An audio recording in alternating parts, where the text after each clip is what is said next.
છો જય Swaminarayan. 3 packet 1.5 kilo જોશે કિલો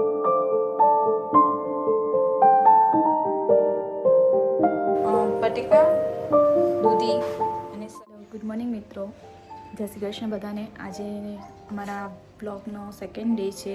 મારો પહેલો બ્લોગ આવી ગયો છે. તો આજે બીજો દિવસ છે અને વાગ્યા છે સવારના 10. તો અમે લોકો ઉઠીને ચા પાણી નાસ્તો કરી લીધો છે. મમ્મી અંદર કામ કરે છે. જય સ્વામિનારાયણ. ચાલો મારી પેલાની યાદી બધી જોઈએ છીએ. ઘડિયાળ કાઢી છે બધી જૂની. મમ્મીને એના સગાઈ ટાઈમની ઘડિયાળ કાઢી છે. આ તો બધી હમણાં જ છે. કેટલા વર્ષ જૂની છે? કેટલા વર્ષ જૂની? 40 વર્ષ તો થઈ ગયા.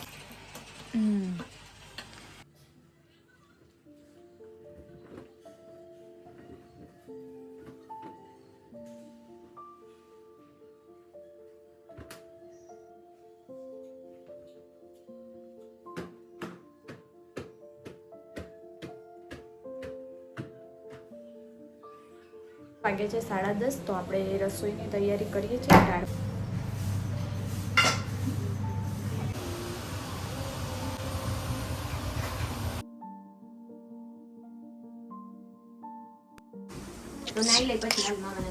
આ હા હા હા, વાહ શું મસ્તી કરે છે પ્રહાન.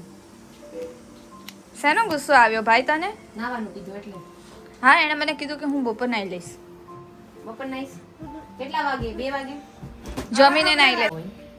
અને અહીંયા જમવાની થાળી અમારે રેડી છે. જો રોટલી છે, આ છે સ્ટાર ફ્રૂટ, આ મરી છે, સંભારો, શાક, પાપડ, છાશ, ગોળ અને દાળ ભાત. ભાત તો હું પછી લઈશ, મૂળામાં નથી ખાવા. થોડીક એક્સ્ટ્રા બનાવી છે. શાક ઘટ્યું એટલે.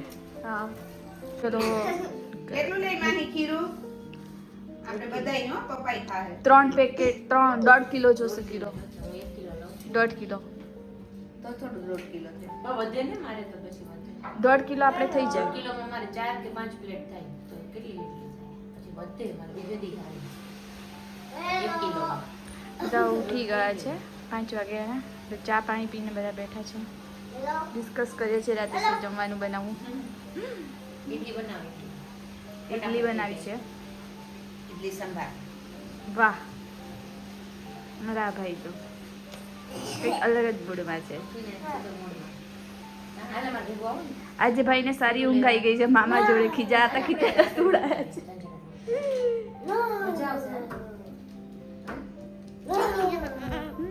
મારા ભાઈ કાઈ નહીં, ભલે બે રમશે જાતું. ગાજરનો હલવો બનાવવો છે તો ધ્યાન મારી હેલ્પ કરશે ને ધ્યાન? હા. ઓકે, તો ચલો ગાજરનો હલવા બનાવવાની તૈયારી કરીએ.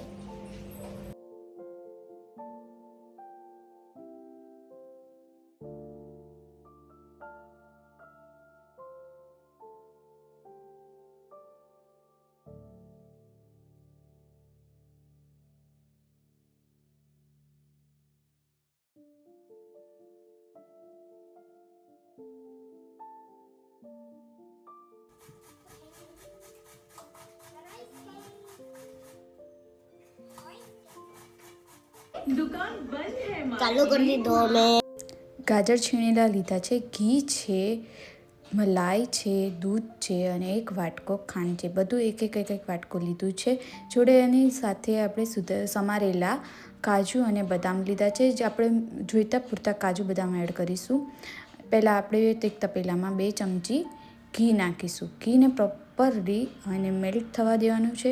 જો ગાઈઝ તમને મારો વિડીયો આ રસોઈનો કુકિંગનો સારો લાગ્યો હોય તો લાઇક, શેર ને કમેન્ટ કરજો અને આવા વિડીયો જોવા માટે ચેનલને સબસ્ક્રાઈબ કરજો. પછી આપણે અંદર નાખીશું છીણેલા ગાજરને છીણેલા ગાજરને પ્રોપરલી મિક્સ કરી દઈશું ઘી સાથે એકદમ પ્રોપરલી. જો ઘીની વધારે જરૂર હોય તો લાગે તો 1 ચમચી જેટલું આપણે ઘી નાખીશું. ગાજર બરાબર બફાઈ ગયા છે એને પહેલાં આપણે ચેક કરી લઈશું. બરાબર બફાઈ ગયા હોય તો એની અંદર 2 વાટકા જેટલું આપણે દૂધ એડ કરીશું. દૂધ એડ કરીશું એની જોડે જોડે મલાઈ બી એડ કરી દઈશું. જો તમને વધારે માવા જેવો જોતો હોય તો 1 વાટકો વધારે એડ કરી શકો છો. બંનેને પ્રોપરલી મિક્સ કરી દઈશું અને બંને ગાજરને દૂધ સાથે બરાબર બફાવા દઈશું. બફાઈ જાય ત્યાં સુધી એને પ્રોપરલી બફાઈ જાય ત્યાં સુધી એને રાખવાનું છે અને એની અંદર બફાઈ નહીં ત્યાં સુધી આપણે ખાંડ એડ કરવાની નથી. તો એકદમ પ્રોપરલી એને બફાવા દઈશું. તો ગાઈસ જોડે જોડે મેં ઇડલી બનાવી હતી તો મેં જોડે જોડે દાળ બી બાફા મૂકી દીધી છે અને અહીંયા મમ્મી ડુંગળી દૂધી સરગવો અને ટમેટાને ચોપિંગ કરે છે. તો આપણે એ બધું આપણે ઇડલીના સંભારમાં નાખવું છે. તો આપણે એ મમ્મી સુધારે છે અને બાળકો અહીંયા રમે છે. 2 પ્લેનથી રમે છે. પેપરના પ્લેન બનાવીને રમે છે 2 છોકરાઓ. તો તમને અમારો વિડીયો કેવો લાગ્યો એ અમને જણાવજો, કમેન્ટ કરજો જરૂરથી અને આવા નવા વ્લોગ જોવા માટે અમારી ચેનલને સબસ્ક્રાઈબ કરજો. હવે એકદમ બફાઈ ગયો છે ગાજર તો એની અંદર 1 વાટકો ખાંડ એડ કરીશું.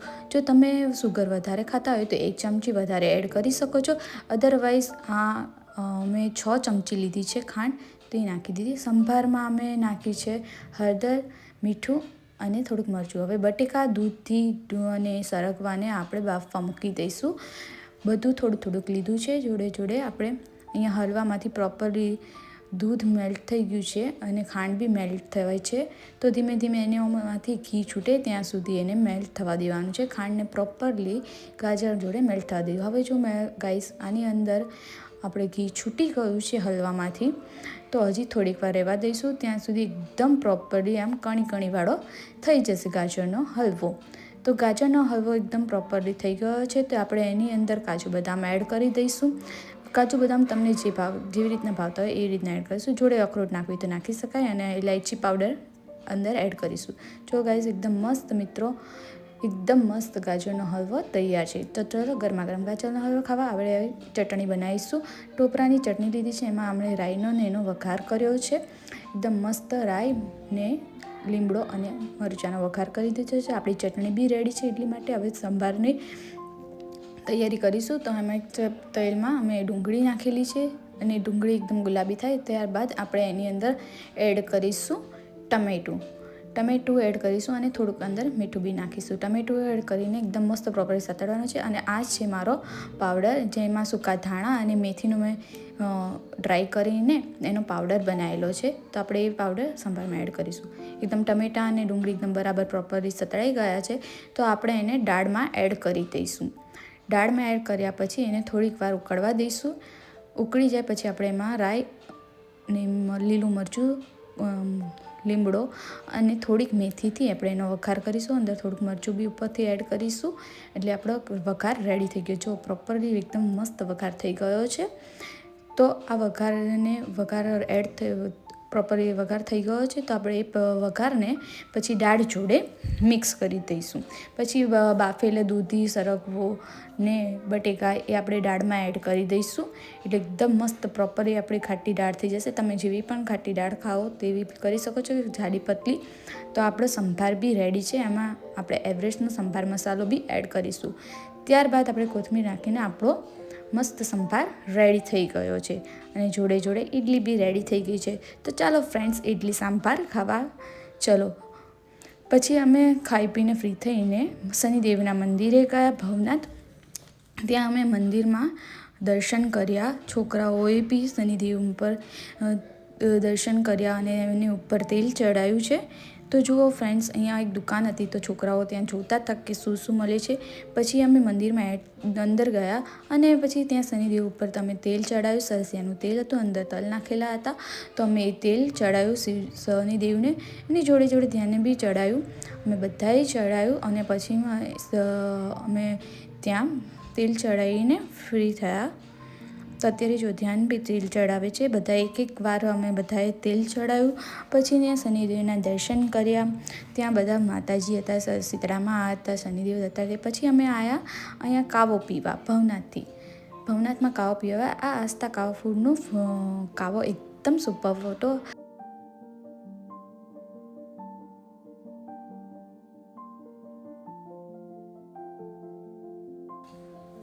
ભવનાથમાં ભારતીય આશ્રમની એક્ઝેક્ટ સામે છે આ આસ્થા કાવો.